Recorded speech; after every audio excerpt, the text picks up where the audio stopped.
Welcome to the Brainstorm with Sparks and Finn, a podcast where we brainstorm the science and philosophy of a new age, an electric universe age, and what it means for the human race, past, present, and future. I'm Finn, author, editor, and a manual laborer so poor that I have to share a grounding blanket with my co-host. And I'm Sparks, physicist, experimentalist. And those aren't pillows! Today's guest is an entrepreneur, innovator, and the OG self-taught researcher whose work has put more people on the ground than a Cambodian dictator. But in a good way. Introducing Clint Ober! Today's springboard topic, how to cure what inflames you with a metal whoopee and a little shock therapy. Now buckle up, people, and let's see where this one goes.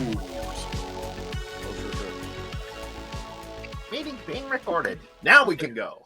Alrighty. All right, cool. Now, I understand that you are into grounding, sir. Well, I've been doing that for about 25 years now. And it was an accidental thing that I had to get my sound up here a little bit. Anyhow, it was an accidental project that I stumbled into. Let's see, I'm 81 going on 82 now. And I think I was 54 when I started. Oh, wow. And I accidentally recognized one day that if you have pain or, we didn't know about inflammation back in those days, but if you had pain in your body and you got grounded, well, the pain would automatically reduce. And I was kind of a mystery because I spent 30 years in the communications industry up in all over, actually, in the early days of the low power television, cable television, all that kind of stuff. And one day we learned we had to ground all of that, especially the aerial cables. This is back in the 60s, early 60s. And because the lightning would hit them and travel down the line and we can get into the homes, blow up TV sets, start fires.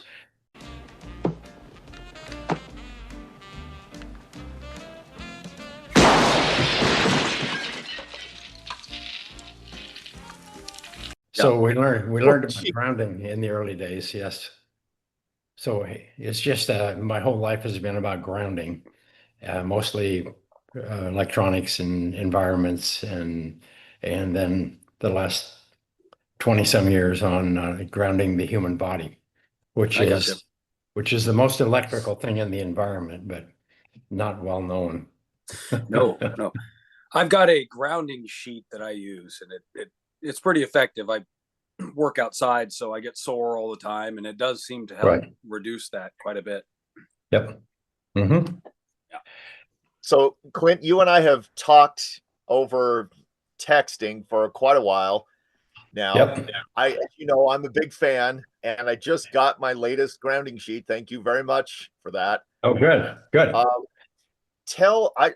I've followed you for years. I was actually turned on to you by Wal Thornhill, right? Who I was just in conversation with him and said, "What do you do, in your life?" And he said, "Well, I've got a grounding mat right here in front of my computer." And I'm like, "What's that?"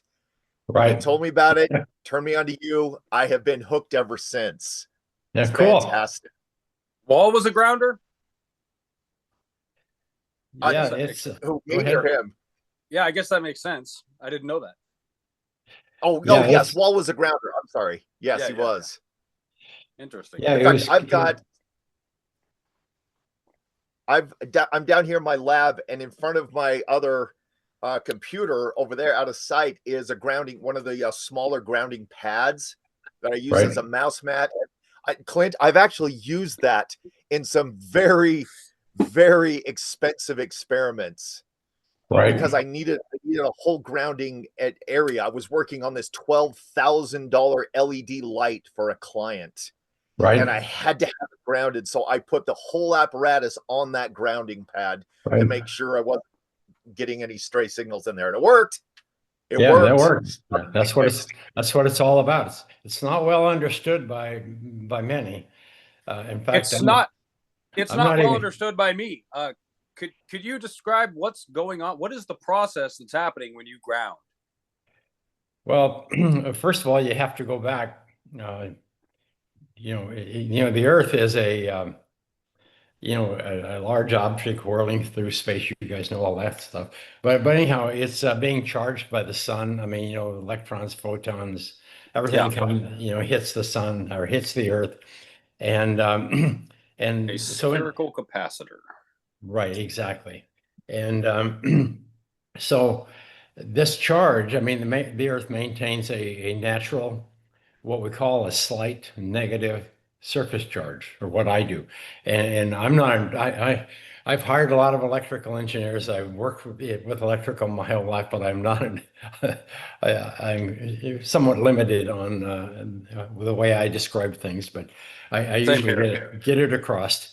But anyhow, so the Earth is maintaining an electrical surface charge, and and it's infinitely large. The body's infinitely small. So when you put your bare feet on the Earth, you couple with that charge, you absorb, or you couple with the electrical surface charge. Okay, then electrons are not really involved all that much in the beginning, but it just when you couple with the Earth, then rather than being like an astronaut or living in free space above the Earth, so when you couple with the Earth, then you maintain that electrical potential of the Earth, and you can't have charge in a grounded object.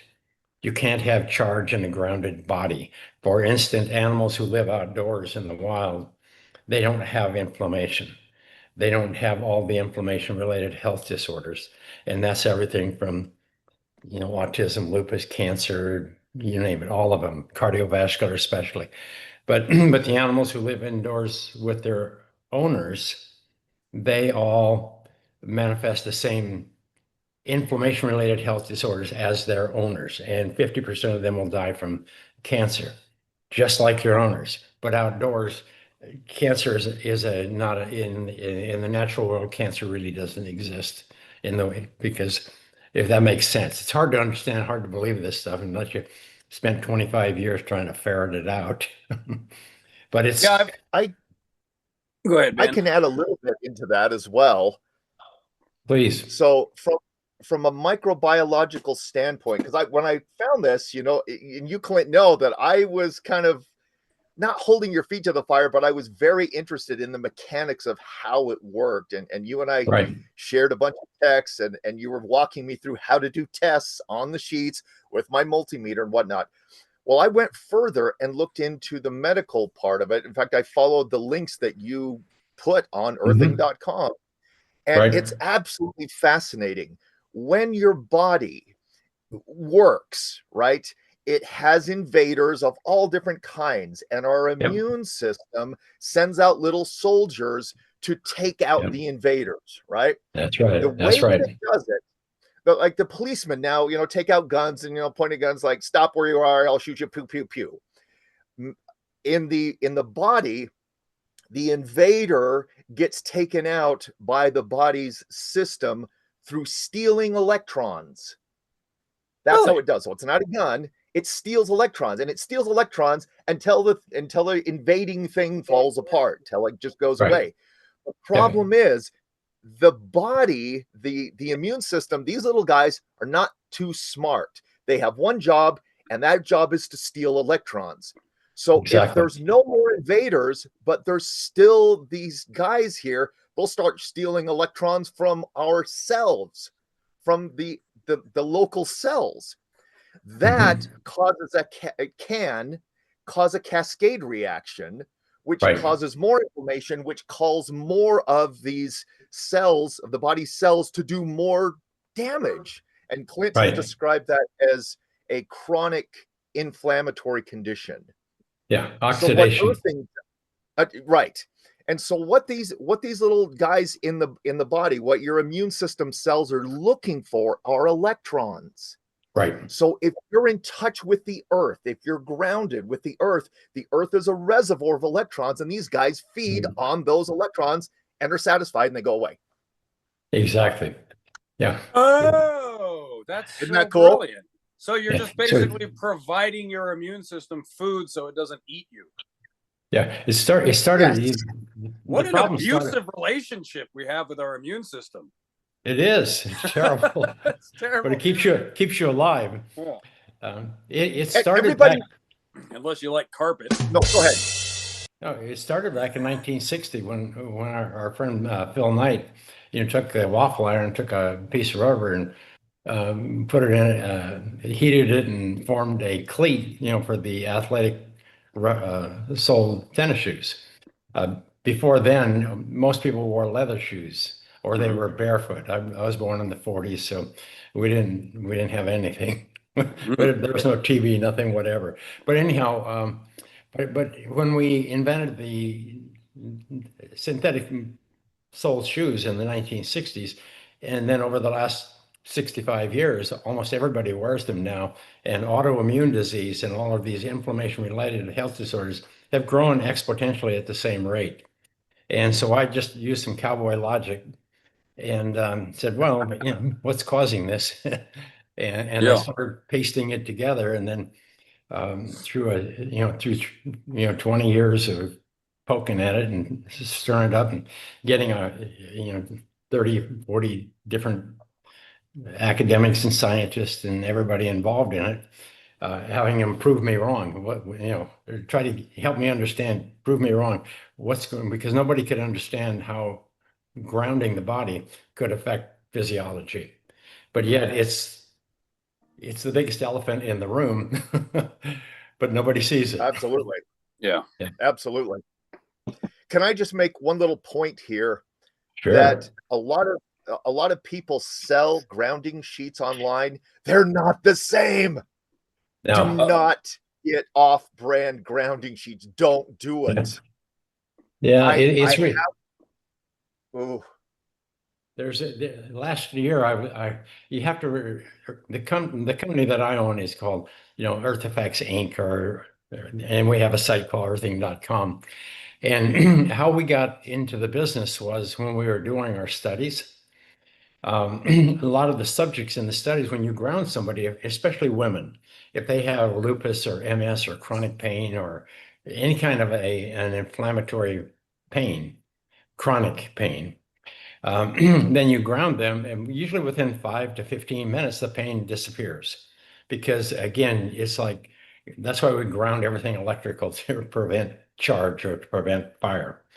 And so when you ground the human body, it automatically reduces the excess radicals that are causing the inflammation. And the problem is solved, and it was for millions of years or billions of years until we put on shoes. But anyhow, so as we went along, we started doing all these research studies. I think there's 30, 40 peer-reviewed published papers now on the Earthing Institute. Wow. And there's at least that many peer-reviewed articles, published articles, trying to explain it to what it is, because nobody was taught anything about grounding or earthing. Well, yeah, but in fairness, I'm not sure they knew. In fairness, you guys don't have the mainstream model trying to block you, though. We can't peer review anything. Right. I understand. But anyhow, so along the way, when we were grounding these mostly women who were our subjects, and when you ground a woman and her pain goes away, and let's say that she's got MS or lupus or some really hot burning type thing going on in her body, and then in 15 minutes it goes away, she looks at you like, what is this? What's this all about? How come somebody didn't tell me about it? Yeah, how come? Are you a wizard? Yeah, and so along the way, I never intended ever to be in the product business, but once we got into this enough, then we recognized that when people experience this, even if it's just as a subject in a study, then you have to give them. They want to take if it reduces pain, they want to take it home with it, and we give them to them because we couldn't reuse them or anything. And then all of a sudden they started coming back and wanting another one for their mother or their grandmother or somebody like that. And so it was an accidental business. And Capitalism. there were no products or anything in the business where you could go ground a human being, except for the electrostatic discharge industry, where you had to wear the wrist straps in order to prevent charge when you're working on chips, software, whatever. And so we would buy those and give those out by the hundreds. Yeah. But anyhow, so finally one day it came, we sat down and we said, we have to give these people something because there's nothing out there, nobody's interested in it. And I said, but once we educate them, they need something. So anyhow, we said, well, the best thing to do because of compliance. You can tell somebody what to do, but they're not going to do anything for more than a few days, because you're going to lose interest or the pain goes away and then you forget and it's done. But anyhow, so then we decided, well, the best thing to do, especially for the ladies who have the serious autoimmune disorders, was to give them something to sleep on.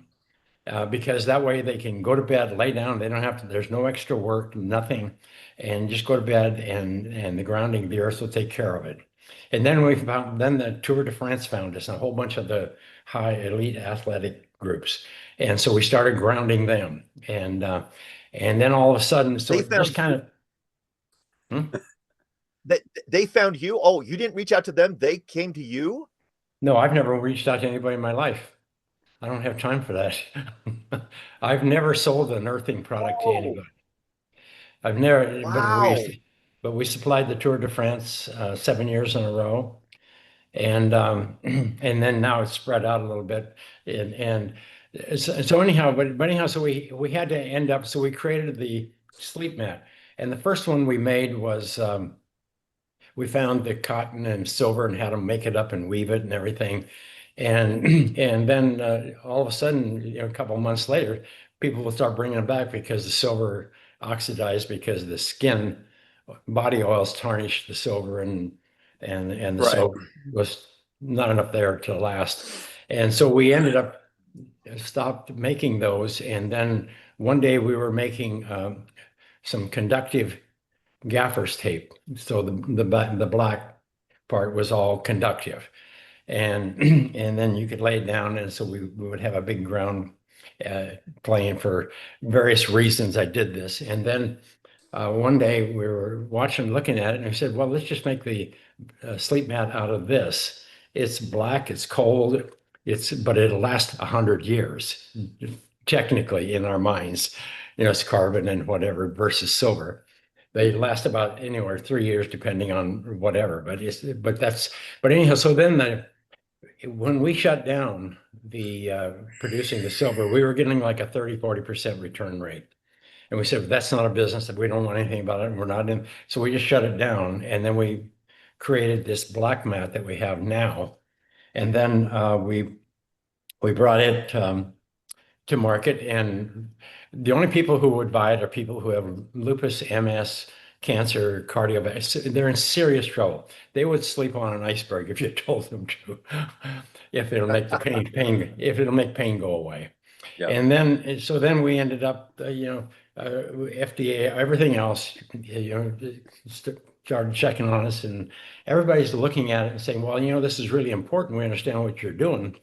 But in order to take this to the public, you have to have a no-cost solution, and you have to have a very low cost, because you can't just educate people and not give them something. And so it all started, and then about that time, COVID came along, and Amazon came along big time.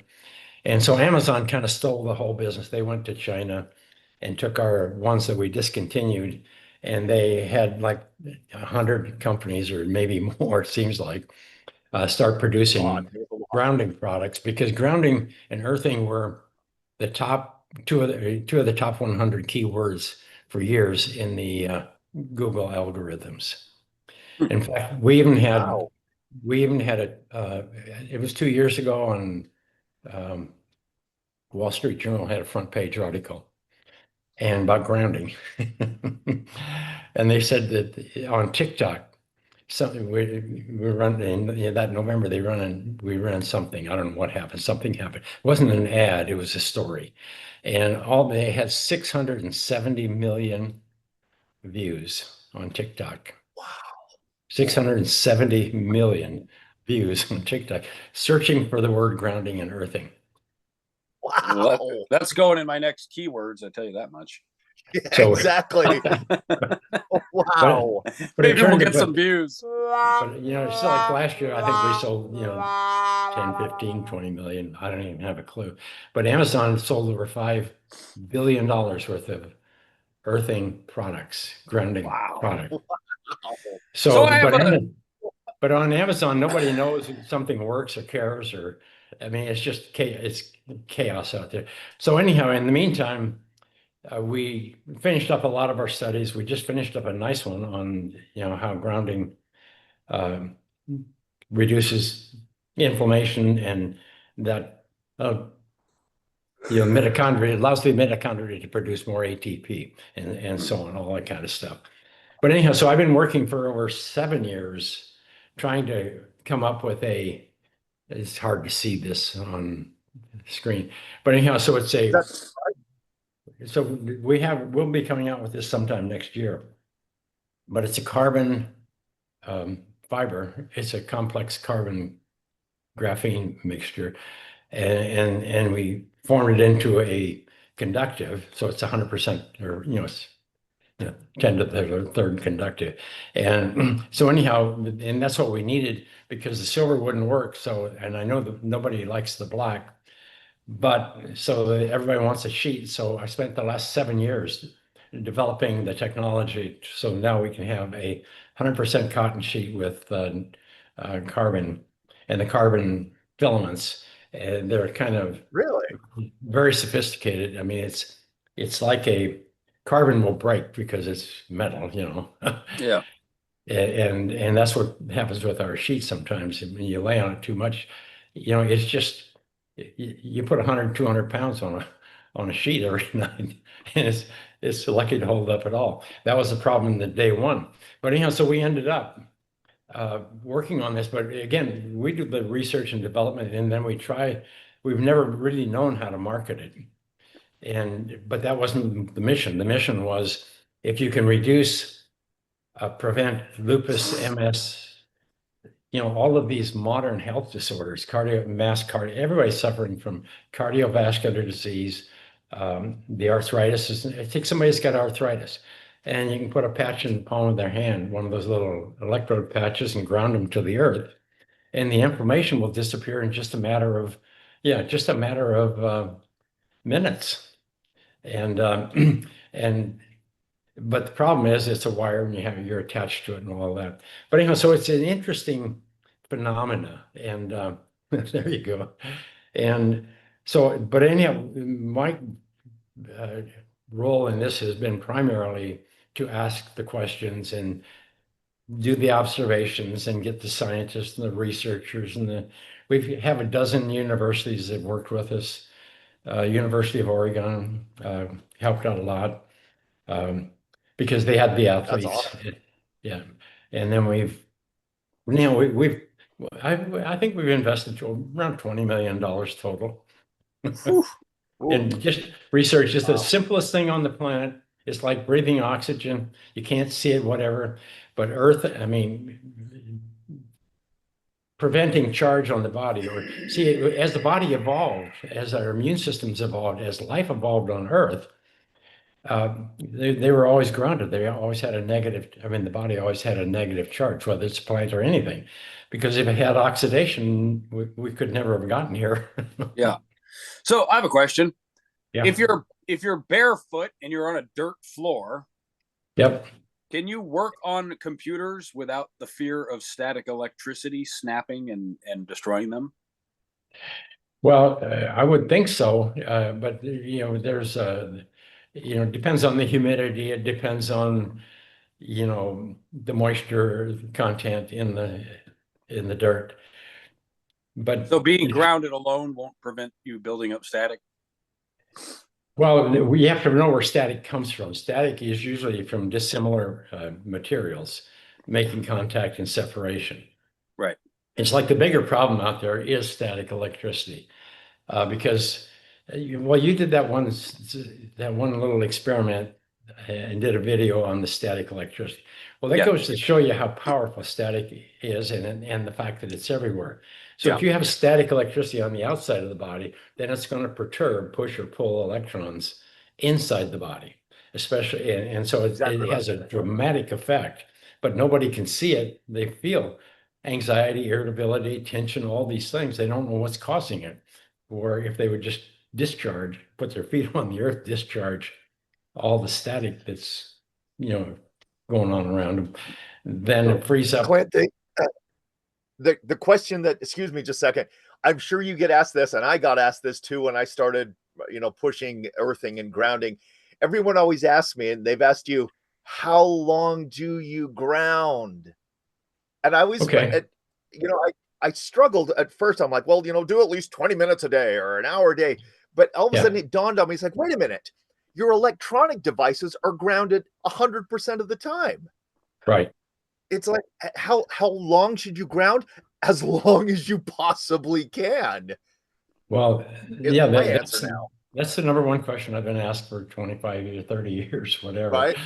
And Exactly. I always tell them, I said, any amount of grounding is good because it'll discharge the body and it does it rather instantly.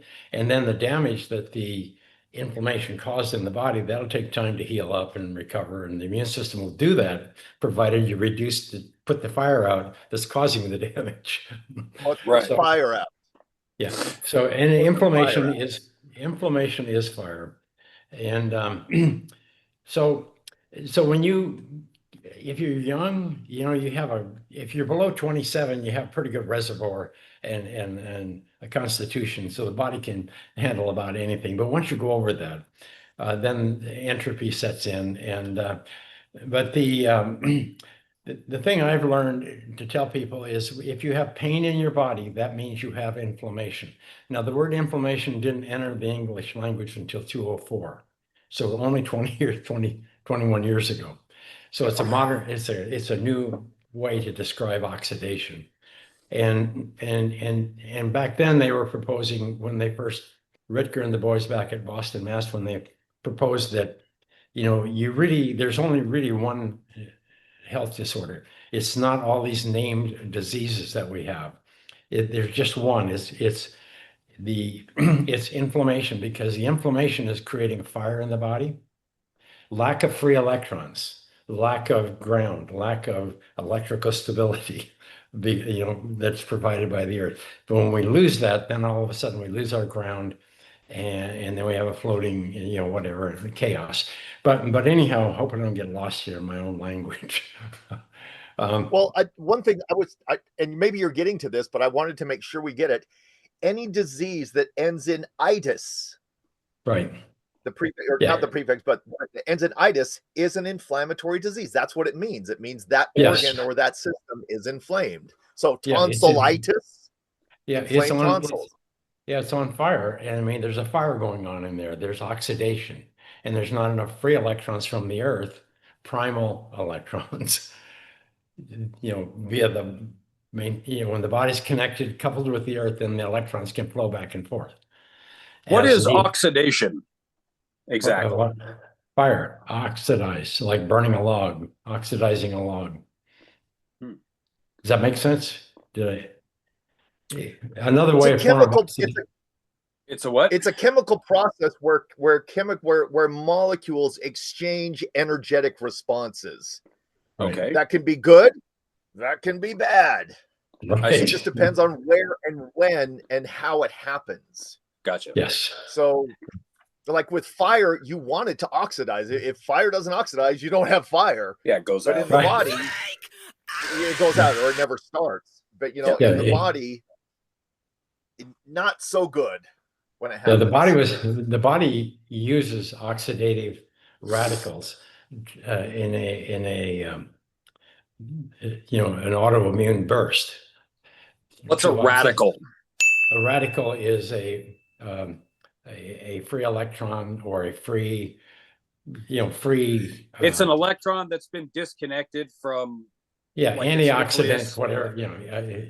Different ways to describe it, but it's basically when the neutrophil, white blood cell in your body, if you have a pathogen, it swims over, and then it releases what we call reactive oxygen species. So these are electrically charged molecules, and they'll rip an electron away from the shell of the pathogen. That's how the immune system works. Yeah. It's when there are not enough free electrons to mop up the residual oxidative radicals.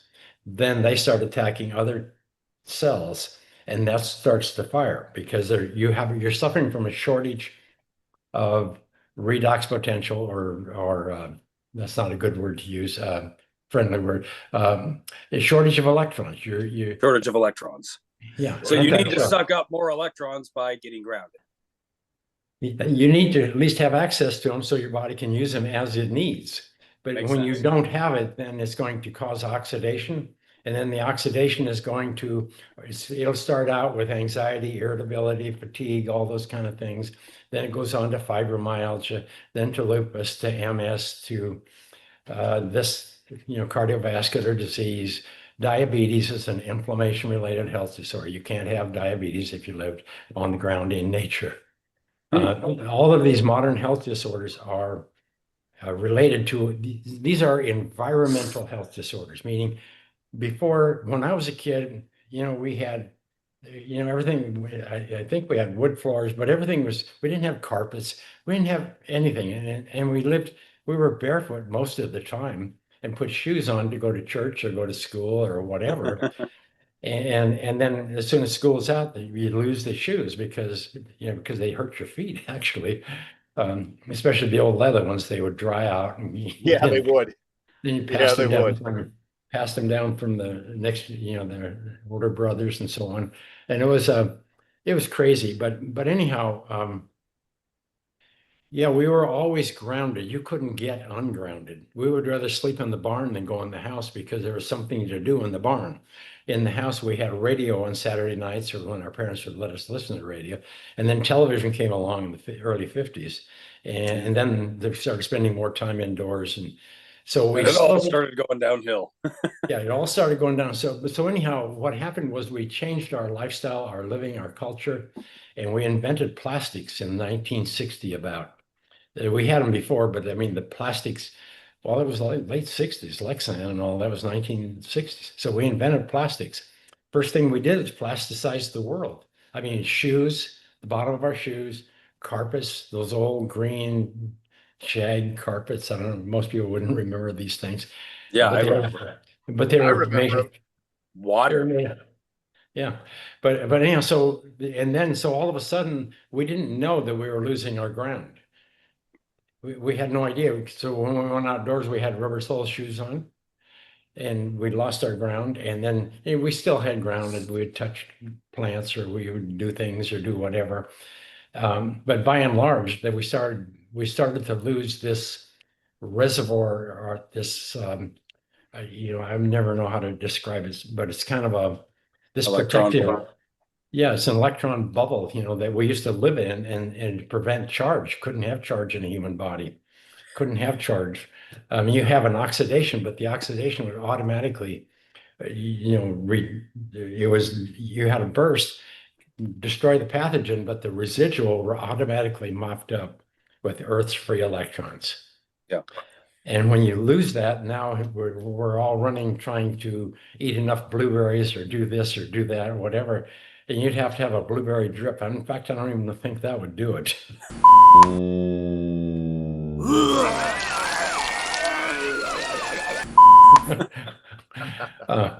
But anyhow, it's what it is. It's a real phenomena. I mean, because absolutely, it just isn't understood. And I've had lots of help, lots of university, lots of everything. But again, where's the money? There's no money in telling people to take their shoes off and get well for free. Because if you notice the medical industry, you go down to Irvine or go anywhere, and there used to be fields out there, whatever. Now it's all big towers of universities, and we have more we have more knowledge today than we've ever had in the history of mankind, and we double it every few days now. But anyhow, people are getting sicker and sicker and sicker. When I started this, like autism was like 1 in 10,000 maybe. Lupus was, 1 in 10,000 or more, or. And now, autism is I think it's one in eight are 30. on, 1 in 8 are in the spectrum, but 1 in 20 boys are, autism. And I keep asking when are they going to do something about that? And they said, well, there's no insurance code for it because it's not a treatable, manageable health disorder. Well, we'll see what happens now. They just had an announcement that autism is like 50% caused by vaccines. Well, that may be true or may not be true, but here's the real cause of autism. And I shouldn't say this but it's like, for instance, when I was a kid, we got a shot for measles. 30 days later, we got a shot for mumps. 30 days later, we got a shot for rubella or something. I don't know what it was, but the shots were always spread out. Well, every time you get inoculated, then your immune system has to go to work, recognize it, clean up the area of the shot and all that kind of stuff, but absorb it and adapt to it.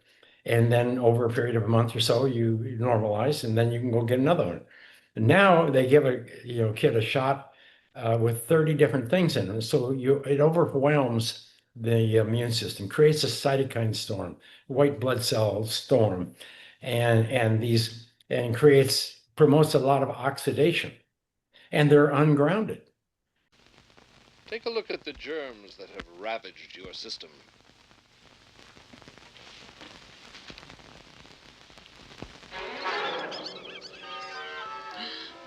Mm-hmm. So now the body's on fire. It's got a fire, and all too often it's not the shots themselves. It's the fact that we lost our ground, and the body has no resource to control these excess radicals that are left over after these things. I'm not saying, I don't know what it is. I just know that I've seen too much of it. And if you catch them early enough, you can get them grounded, then you can stabilize them and the body can recover. But if it goes too long, not a chance. Too much damage. But anyhow, I'll bet you water has a lot to do with this. We used to drink water out of the sink or whatever, but now everyone's drinking out of plastic bottles. Wouldn't that kill all the charge in the water? Yeah, see, it's environment. It's all of it's, we've changed our, water. We used to go drink water out of the creek.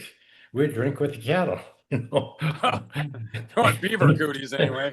And we survived all of that. We had hardy immune systems, and but anyhow, but what we're talking about here is we changed our environment. The body is still who it is and what it is. It still has a fight or flight system, and it still has all of this. And then we live in a very stressful world, so our bodies are full of cortisol, are being pumped full of cortisol because of all the stress.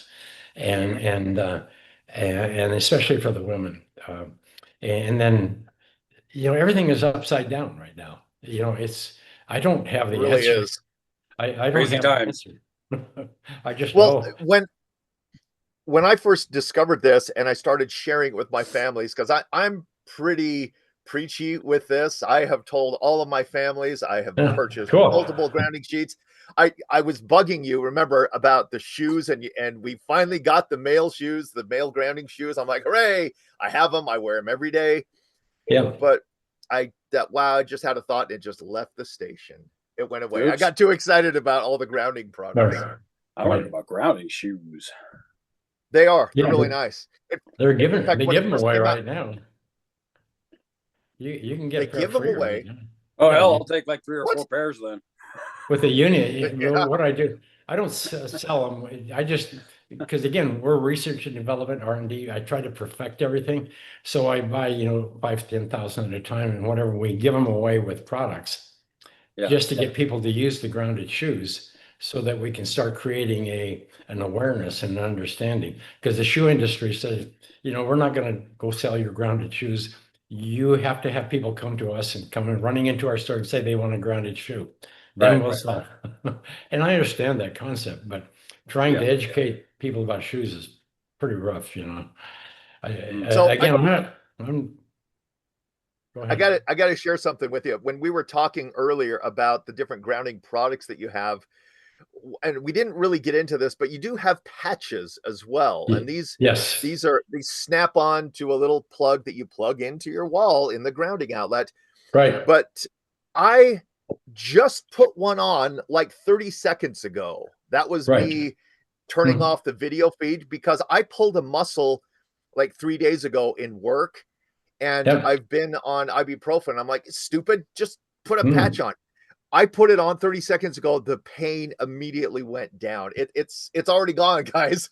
Right now. It's on. This is it right here. It's on my back right now. Pain's on. It's plugged into the wall. It's plugged into the wall. Yeah, and that's like what throwing water. It's like what? Throwing water on a fire.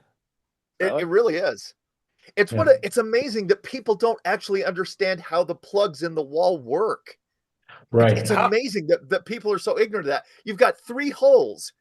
Well, here in America, here in North America, we have 3 holes. We have the 2 vertical holes, which are powered. Don't touch those. And then you've got that weird half circle one. Yeah, that's the ground. That literally doesn't connect to anything dangerous. That's literally connected via wire to the ground. Yeah, my sheet plugs into the wall like that. Right. Yeah, Clint, tell Finn about your story about how your first test of it with the duct tape and throwing a wire out the window. Tell him that story. Well, yeah, I had just retired from the cable, and just not retired. I just left, because I'd been there 30 years, and that was back. I was 50, something like that. But anyhow, one day I had a computer that kept crashing back in the 90s, because they weren't grounded and they were kind of radiating, they're all pretty hot actually, but they were radiating. So anyhow, and then when the air was dry, if you touch your computer, you sometimes get a static shock. And most of the time you can't even see or feel a static shock. But anyhow, so one day I was playing with the computer and it kept crashing.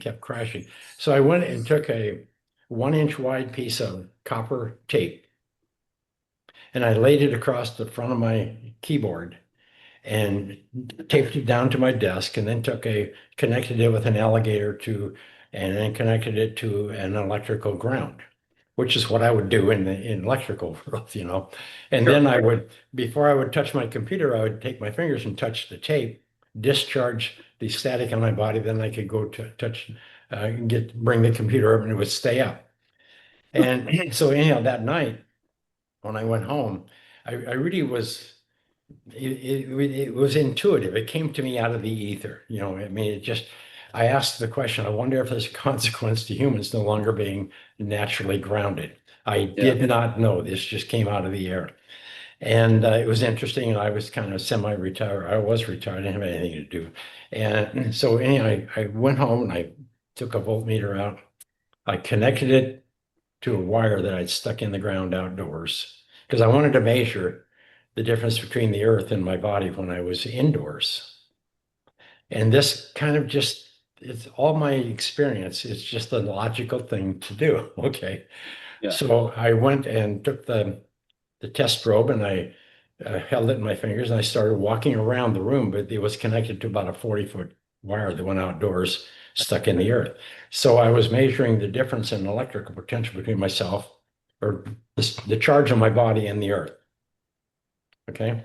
And so if I would go near a refrigerator, it would come way down. Well, a refrigerator is grounded and it's in a metal cage, But if I go to, next to like a computer, certain types of computers, then the electric field go way up.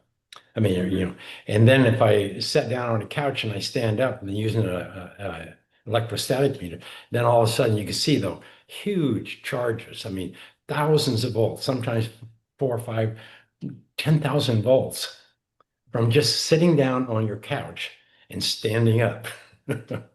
Really? Or if you go lay in your bed and your bed is full of foam stuff and you roll around and maybe you have a synthetic sheet and you just roll around, you're creating thousands of volts of static charge on your body. It bleeds off into the environment. But it's this constant push and pull, and this invisible influence on your body. And like asthma and all those people, there's so many things that are related to it that you can't really put your finger on. But anyhow, so I said, so I went down to the hardware store that night and I bought a roll of 3-inch wide metal duct tape that you would put on a furnace and wrap pipes with. And I laid it across my bed. It was an upstairs because that's where I found that the static was the greatest. And so I pasted it across my bed. I connected it to a wire, threw it out the window, connected it to the earth. Actually, two of them, one for the meter and one for the device or the tape. And so then I would go lay on the bed. And as soon as I'd lay on the bed, then all of the static charges were totally gone, instantly gone. All of the radiant fields and so on, they were just boom, they disappeared. Well, that's why we ground everything in the communications world, is to prevent electrical interference or noise or God only knows what. But more ground, to quiet things down and to maintain electrical stability. So anyhow, then I laid down that night and I was about 50, maybe 54 at that time. And and I had lots of pain. I was a cowboy. I'm a cowboy from Montana. I grew up, skiing, and on the weekend just go pay your $10 and in the rodeo circuit, craziness. Right. Six pack of beer, 10 bucks. You were set for the night, but it was fun. That's all you had to do, and so anyhow, but I had, I had all the aches and pains of a 50-year-old. You get up in the morning, and it's just like, what happened? How did all this happen to me? I know all about them. I said, I looked up at the sky one day. I said, God, why did you make my body with so much pain in it? And that's about the time that I actually stumbled into all this. And then I had to learn everything myself. But anyhow, so that night when I put that tape down and I laid on it, I had a voltmeter sitting here on my chest, and I was watching some TV, and then next thing I knew, it was morning. The meter was laying down beside me, and I woke up and I was just in shock because for me at 54, usually I had to take Advil or something to sleep, and I had to leave the TV on all night to distract me, and it was just not pleasant. And then you get up in the morning, black coffee, and you have to whatever. But anyhow, so I fell asleep and I woke up and I looked at it and I said, oh my God, there's something going on here. This is really something, because I don't sleep. And I just fell right to sleep. And then I did that again for a couple more nights, played with it, trying to figure out how come I didn't know this. Because I don't know who invented grounding. I know it's been around since dynamite and gasoline and all those things. But I know in the cable industry, and we kind of invented that as we went, because we didn't know. Right. And so I've been involved with earthing almost every day of my life, and and now pushing 80 without knowing it. And then I grew up in nature too. I was a cowboy, and I was just animal, pet animal, the whole world was the natural world. But anyhow, so then I got up one morning and I said, I've got to give this to a couple of my friends, because one of them nobody can sleep. Nobody can just go to sleep. And so I grounded two of them, just like I had, I put the tape on. I remember one of the wives got mad because I put tape on her sheet. But anyhow, so I fixed up the same thing. And then a couple days later, I told him, says, come tell me what you experienced. And one of the guys come over and he says, well, do you think this can have anything to do with arthritis? And I said, no, I think it's just to get rid of the electrical noise in the environment and so on. And he said, well, there's something. He says, my arthritis is way down. And he was in his 50s and he had a flaring arthritis. And I didn't think too much about it. Then I recognized and I remembered that all of my pain that I was almost all gone. And I had chronic pain. I've had back surgery. I've had broken ankles, I've had everything broken you can think of. And here I am. You're a cowboy. Yeah, a cowboy, and no pain, no gain, typical guy. And anyhow, so I didn't think too much about it. And then, except then I referred to it myself. And then I talked to the other guy and and it's a similar thing. You just felt better, had more energy, didn't need as much sleep. And so I was just dumbfounded, and I started looking around. The internet wasn't anything back then. I mean, AOL was struggling, and I had Nexus Lexus, so I could go and do some data retrieval, but there was nothing really except folklore on grounding. And so anyhow, then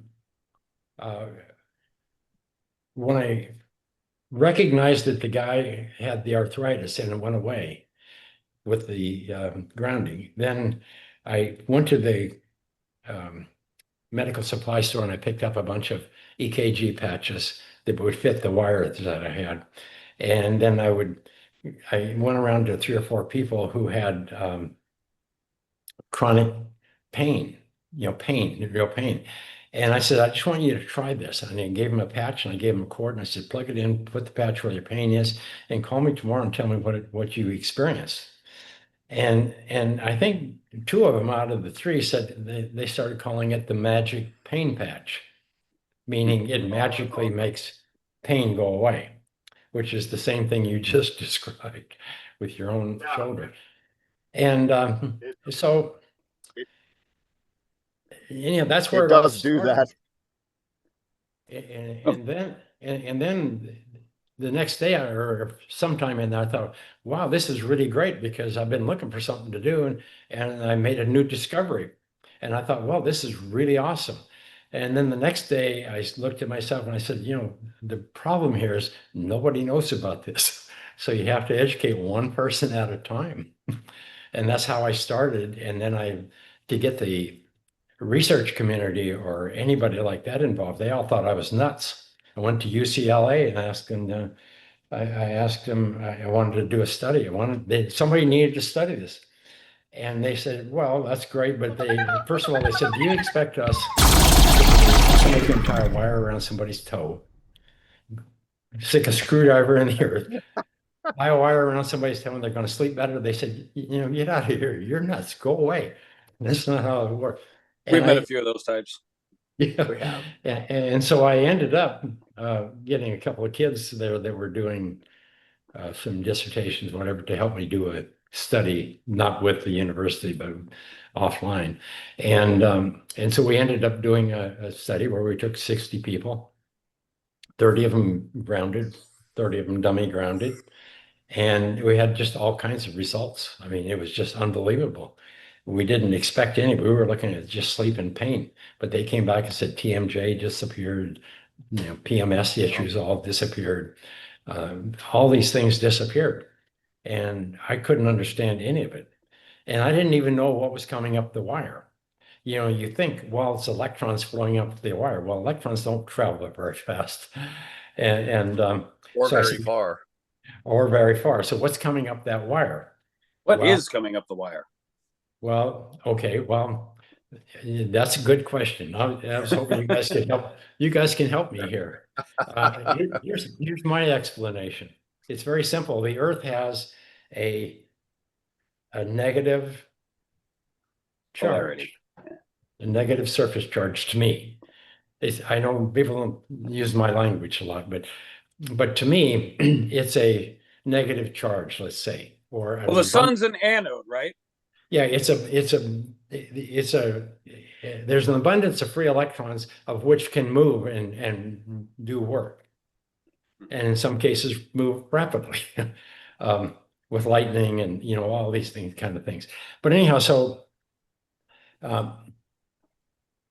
I have to go all the way back to, here's the core of the Earth, molten core of the Earth, nickel iron, whatever it is. Maybe. And it's kind of going, it's kind of going this way. I mean, whatever the heat and all that is kind of going this way. And the shell of the Earth is kind of going this way. And I think that's what creates the magnetic field. That's the standard model. I don't know if Matt and I don't believe that, but that's definitely the standard model. No, go ahead. That's okay. We can argue that later. First of all, I don't know. Okay. But anyhow, we don't know either, but so what I do know, and what's really important, and I have yet to get it done, and I've been working on it for many years, is is that the Earth itself it's vibrating, it's humming. We know we have a hum, and we know that everything is energy, whether it's strings of energy or this or however it all is combined. That But we agree on. Anyhow, and so in the background, we have what I probably would call white noise. If you want to try to measure the Earth, I mean, if it's just going to be a whole bunch of homogenized frequencies. Yeah. Dark mode plasma. Creating this. Dark mode plasma. I'm sorry, you want to say it again? Dark mode plasma. The water we swim in. Okay, there you go. Exactly. I mean, but again, that's not my training or expertise. I don't have any trainings. Everything I learned came out of the ether. Well, no, we're big electric universe guys, so this is very interesting. Well, I know that's why why I totally understand the electric universe. I don't understand all the language. I don't understand, but I remember, like I grew up with Native Americans, and I remember a lot of their old symbols. I'm talking about the really old symbols, that was woven into their blankets or into their clothing or markings and whatever. And I remember seeing some of those are patterns that could only have been seen, electrically. Yeah, plasma instabilities. Plasma instabilities. So I didn't really understand all, but it all made sense to me, and I knew it was, that had to be the way it was, because all the craziness that we were taught or that you learn, I mean, that's nuts. Yeah, I think most of us, and I don't know for sure, but I think most of us are kind of on board with it's a plasmoid at the center of the Earth, and it's probably a crystalline hollow cavity in there. Yeah, it could be. I don't really know. I know it gets hot when you go deep. I remember we drilled a well one time and went down there, and it gets pretty hot down there. Yeah. It does, but we're thinking that it doesn't get that's just a layer, and that beyond that layer we have something else. So it clearly does get hot. There clearly is molten lava. We're not saying that there's not, because there clearly is. Yeah, it is impressive though that everybody, like whether you know about electric universe or not, anybody that's making any kind of progress in any of these fields are all using the electric force. They're all Yeah, they are. Because we talk to people from all different kinds of disciplines, and they're all finding the same force at work. Well, it's the only way it could possibly work, and it's just simplicity. How did the Grand Canyon get created? I mean, there's a couple of theories and stuff, but it's logically, if you understand anything about lightning. Yeah, but there's only one good theory. Okay, so let me clarify something, or help see if I can clarify. Matt asked a question a little while ago, what is moving up the wire? And we're kind of hedging on, it's electrons, because electrons don't really move. I have done a lot of research in the last month, and it's led me to believe that electrons probably don't exist the way we think they do. And maybe a better way of talking about this whole thing with grounding, with earthing, with everything is say charge moves. Charge doesn't necessarily mean electrons, because Clint, you and I know that electrons don't actually move that far when you plug something in. I mean, the movement is just tiny. It's just in centimeters over hours. So it's that's not the important part. It's the charge moves, because charge does move like crazy. But is it electrons? No, probably not. No. Yes. It's just like the power in your home. Most everybody thinks, well, electrons come from the dam and go down the wire and and go into the home. But there's no electrons going into the home. The only thing you have is an electric field.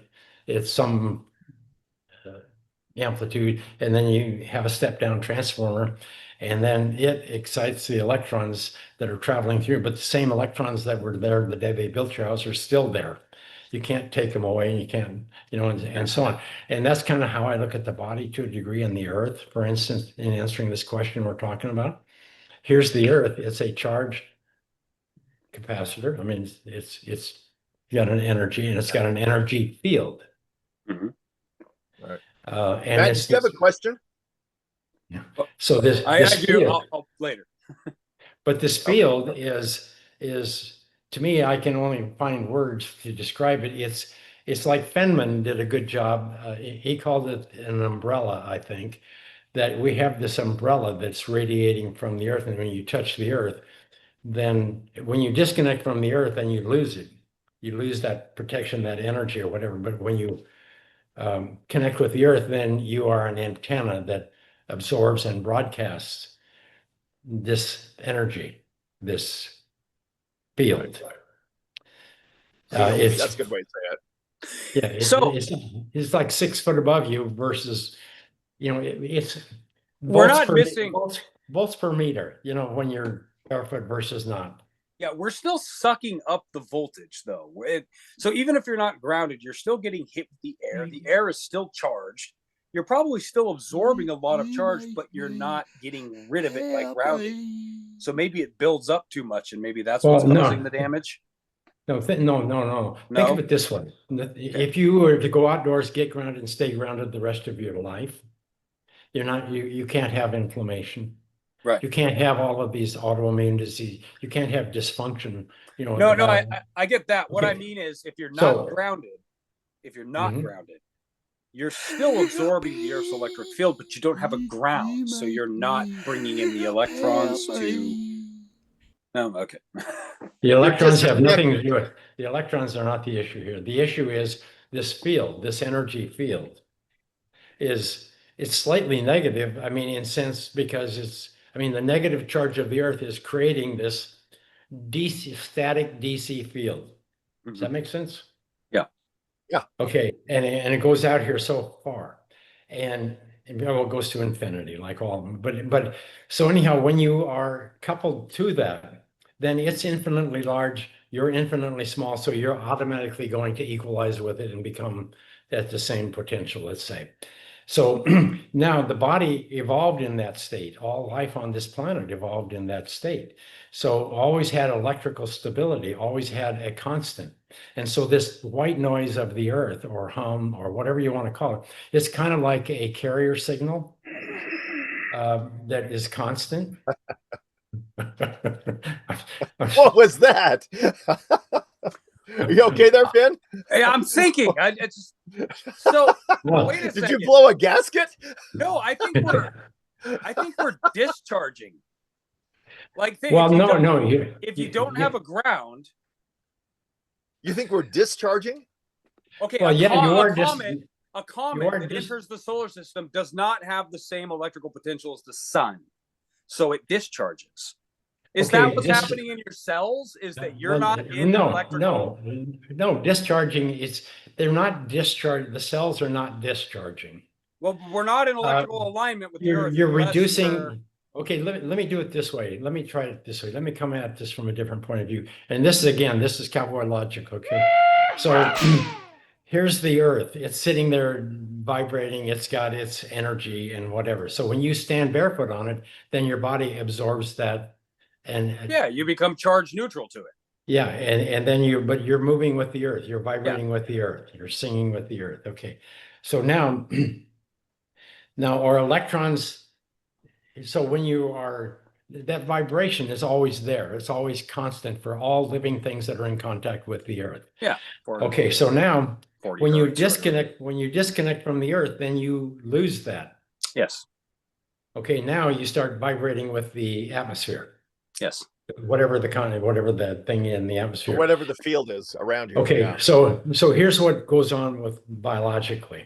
So the electrons in the body, which for instance, the number one thing we always saw was the red blood cells within just a minute or so of the time you ground the body. They increase the negative surface charge of, I think by 270%. Mm-hmm. That you add that many electrons to the blood, and everybody says, well, electrons are coming up the wire. And I said, sometimes you have to talk to people in language they understand and use the metaphors or the things that they're using as it's like a lot of people believe a lot of stuff out there. It is not true, but you are not going to live long enough to convince anybody otherwise. So what I try to do is, so when you put your shoes on, then you lose this energy. It's gone. Okay, then the blood cells get thick and sticky, and you have thick blood and so on. So you go stand barefoot on the Clumps. earth.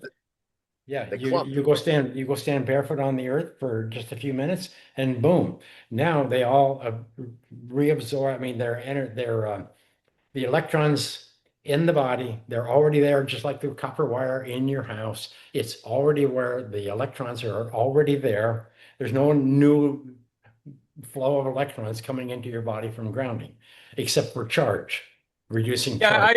I don't necessarily mean a flow of electrons. I just mean if you're out of the sync with the Earth's. Okay, right. Because I know when a comet enters the solar system, it's out of sync with the sun's electric field, and that's why you discharge. And I wonder if inflammation is some sort of discharge apparatus. No, well, no, it's more. That's what I was trying to explain. So here's the body. Put the body barefoot on the earth. Now all of the electrons in the body starts vibrating, and that excites the electrons in the body. Yeah. Then they separate. Then they can go do work, and then they can go clean up the inflammation. And so that's how it works. It's not like adding an electron to the body and reducing. Free radical. That's conceptually, I understand that, but in real world, yeah, that makes more sense. Yes, I kind of suspect electrons, if you could actually see what they look like, they probably look like Birkeland currents. Yeah, or plasmoids. So plasmoids? Let me. Wouldn't that be the positive end of it? We'll see. Yeah. Let me demonstrate something that Clint just talked about. This is an electroscope. This is the one I got from Andre Assis. Okay, this is just a piece of cardboard with a little piece of tissue paper right here that we. Right. This is a Van de Graaff generator. It's a little handheld one, and what I'm doing is I'm applying, and I'm not going to say electrons. I'm applying charge to this. Yes. And yes. as the negative charge accumulates, it touches this, and it is repelled by the plate. So that's why this little guy is standing up. And higher and higher. Of course, when I touch it, I'm literally grounding it. I am stealing all that charge, and it goes. Now, if you think of this whole apparatus as a red blood cell, like what Clint just said, the red blood cells, when they're not charged, they're sticky. If you think of this as a red blood cell and the cardboard is a red blood cell, they stick together and clump together, which is good when you have an owie that you need that clumping to happen. Mm-hmm. That's what scabbing is. But inside the body, if it clumps up, that's what heart attack is. That's what stroke is. Exactly. That's not good. So you want the red blood cells to a certain point to repel each other because they flow better. And so circulation improves, all sorts of body systems improve when the red blood cells can pass. And it's all down to charge. Exactly. So, that's beautiful. Ben, can you breathe all over that thing and see if it discharges? So you're serious. I thought you were joking. Yes. No. Yeah. Somebody in the comment section last week mentioned that warm, moist air might steal the charge out of it too. Doesn't look like it. So it does. It does, but it takes a long time, which is why we're all still alive, because even people that don't ground are grounded through the air, but it takes so long to discharge. What do you mean, discharge?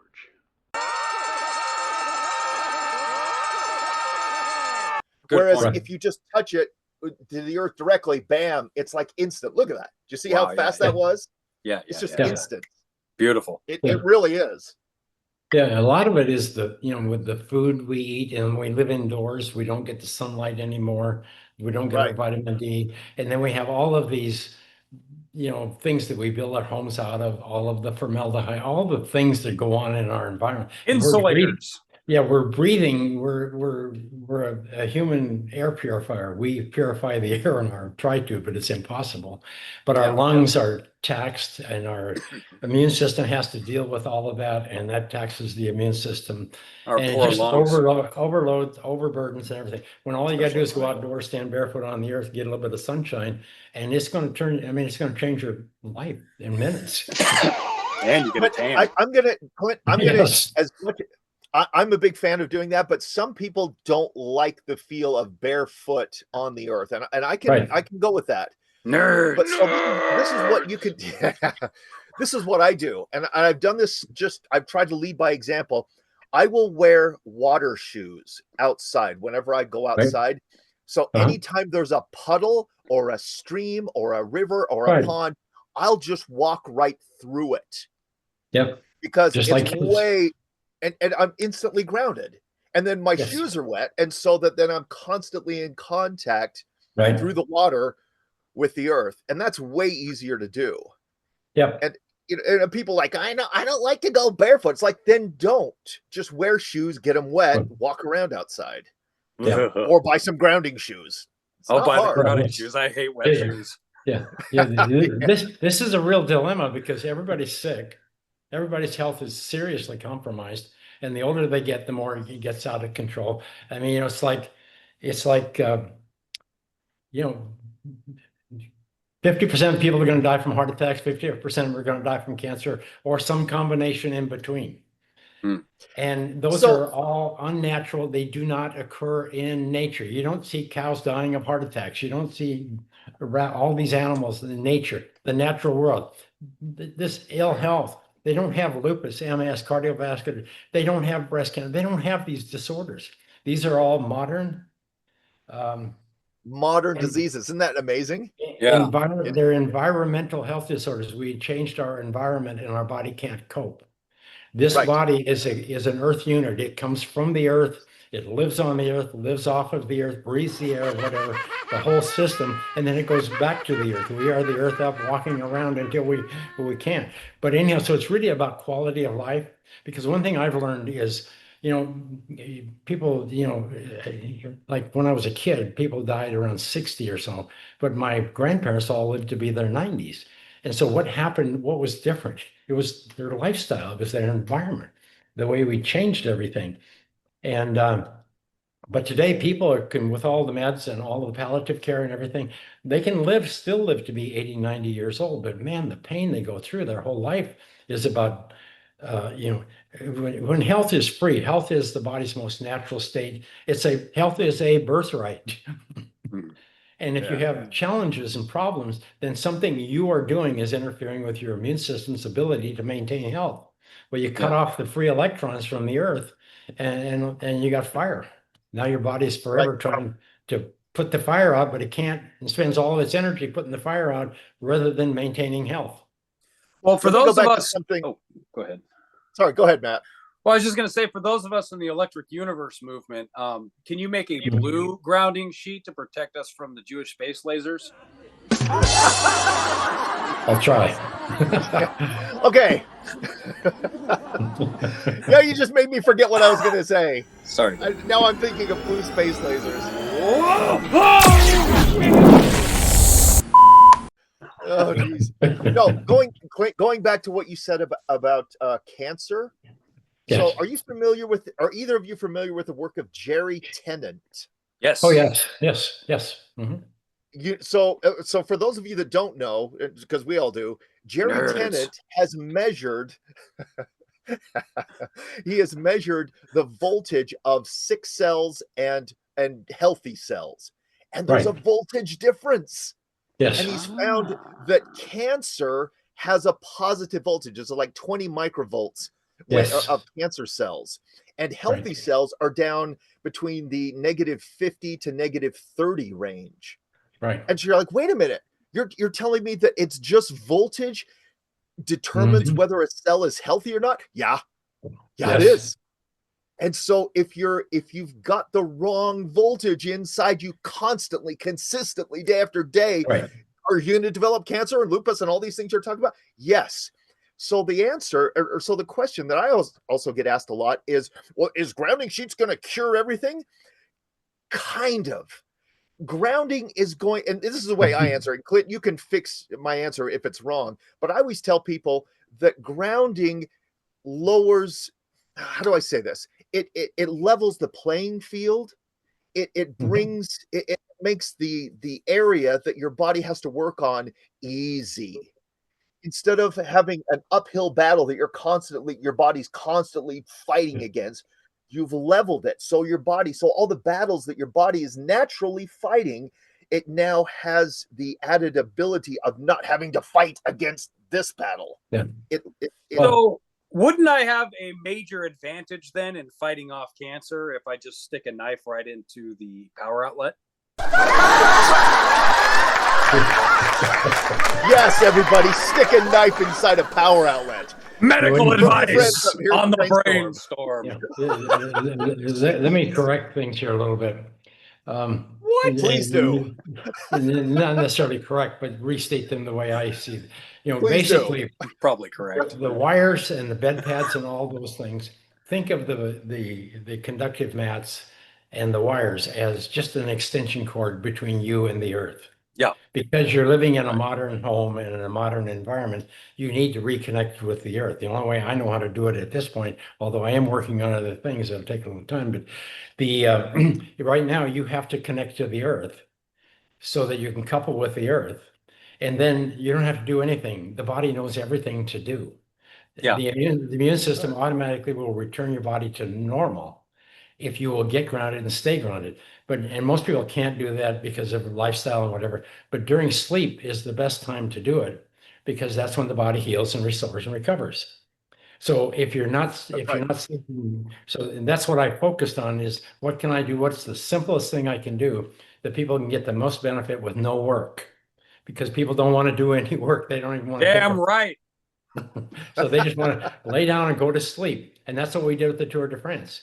I mean, it was just miraculous. We made what we call recovery bags.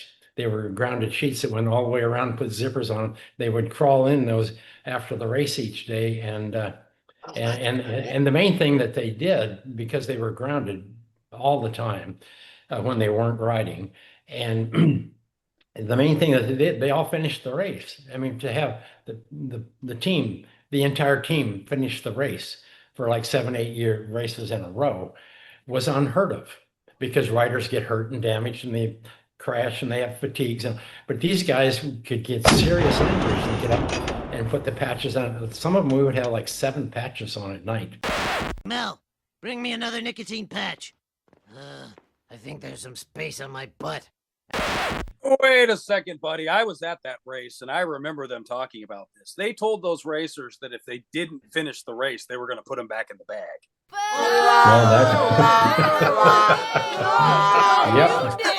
Yep. So Clint, you made a sleeping bag for these guys essentially? Yes. Yeah, it was called the recovery bag. We stopped making them when we realized we couldn't use the silver and the cotton, and I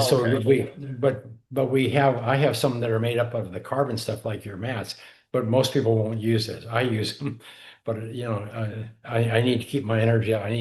I'm still working 16 hours a damn day. It's crazy. Oh my gosh. But anyhow, but the whole concept is it's the earth. What's wrong is we lost our ground. We lost our electrical stability. We lost that reservoir of free charge.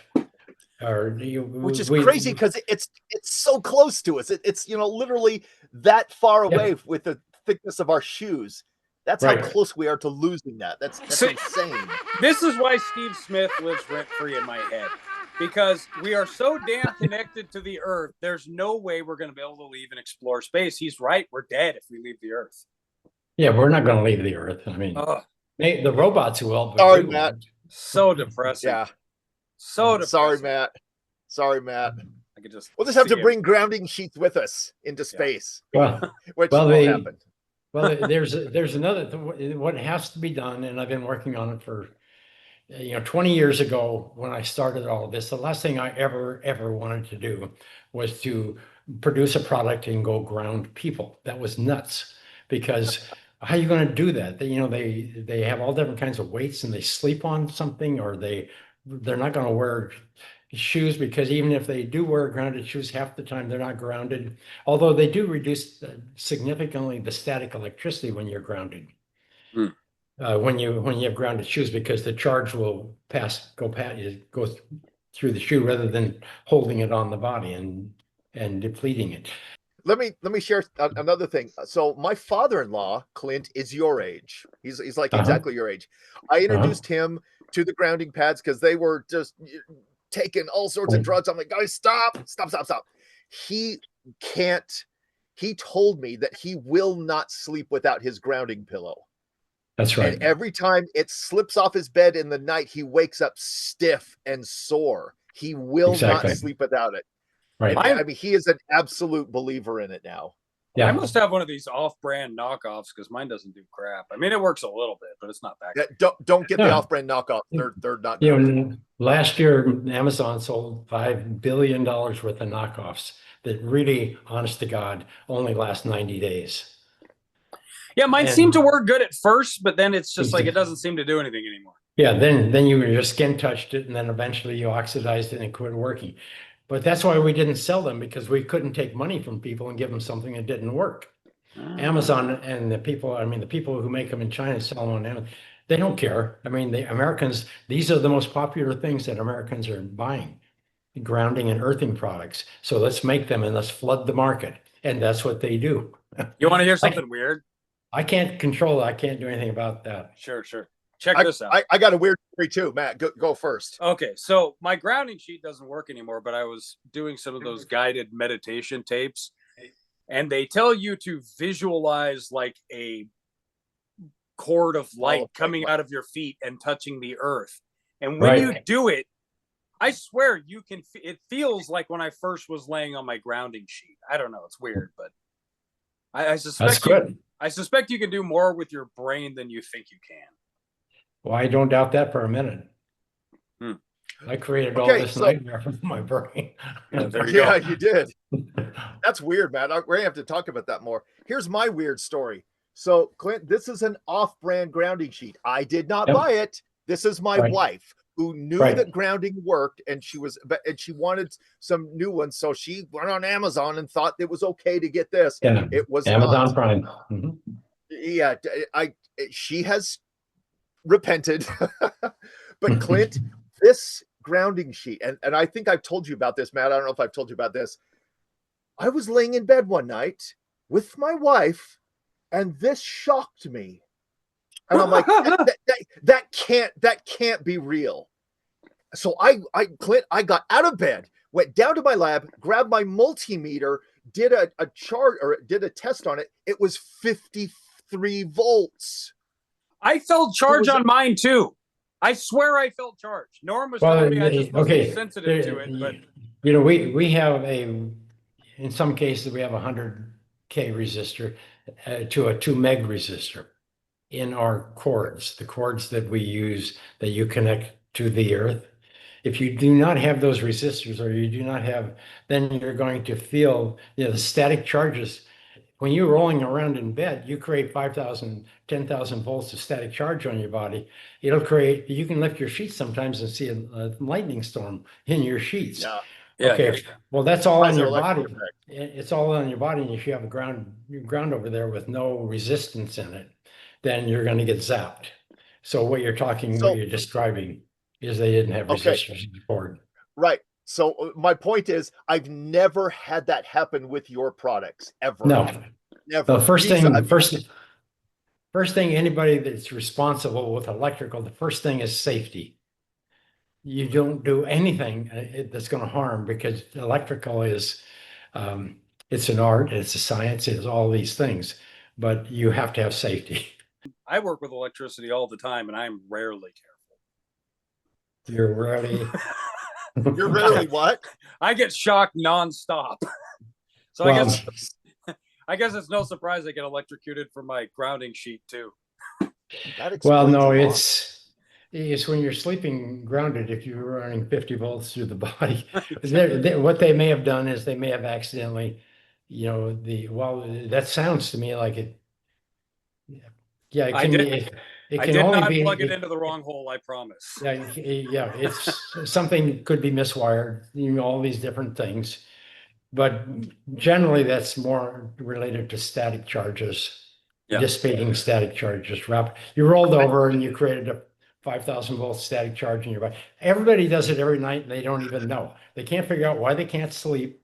They can't figure out why they're wired and irritable and, all this stuff. And a lot of it has to do, I mean, you can buy cotton sheets, you can buy anything you want, but still your mattress is a big chunk of foam and metal and whatever, ungrounded metal. And so it's an antenna. Yeah. That's what I came up with, Clint, is that I was getting an antenna effect from somewhere. But it was literally 53 volts coming through that. I'm like, holy crap, how is that even possible? But that's an electric. It's a what? The only way was it plugged into the wall, it just plugged into the ground. There was no device or anything. That's what mine does. Yeah, the only thing that can cause that if you've cross-wired your neutral with your ground, sometimes but at night you wouldn't have anything on the neutral. No, so this was plugged in. This was my main bed, and I have done the test with that little device that you send out when you buy products. Oh no, everything was wired just fine. Okay. And I tested all of the outlets. Oh. But that off-brand product shocked us. I told my wife, I'm like, sweetie, this isn't from earthing.com, is it? She's like, no. I'm like, don't do that. Yeah. So yeah, there's, were you measuring it with a voltmeter or a static meter? Voltmeter with my okay, a voltmeter. So static charges sometimes when they register, they'll register as high voltage. On a voltmeter. I mean, you'll see 60 hertz bounce around. Right. You'll see charges bounce around. They're not necessarily 60 hertz, but the meter will bounce around. But to be a constant 50 volts, it was crazy. But yeah, something is wrong there. This has been a fabulous discussion. Thank you so much for taking time out of your day to talk with us. I really I love it. This is my favorite thing to do. Lots of fun. Thank you so much. Yeah. Get us some information so we can get this guy grounded. I will get him grounded, Clint. I will get him grounded. All right. Thank you guys. Appreciate it. Take care. And do stay in touch. And sometimes maybe you can help me explain this to the public. I need more help. Will do. I'm right there for you. Right there. All right. Take care. Thanks. Talk to you later. You bet. Take care, everybody. Bye-bye.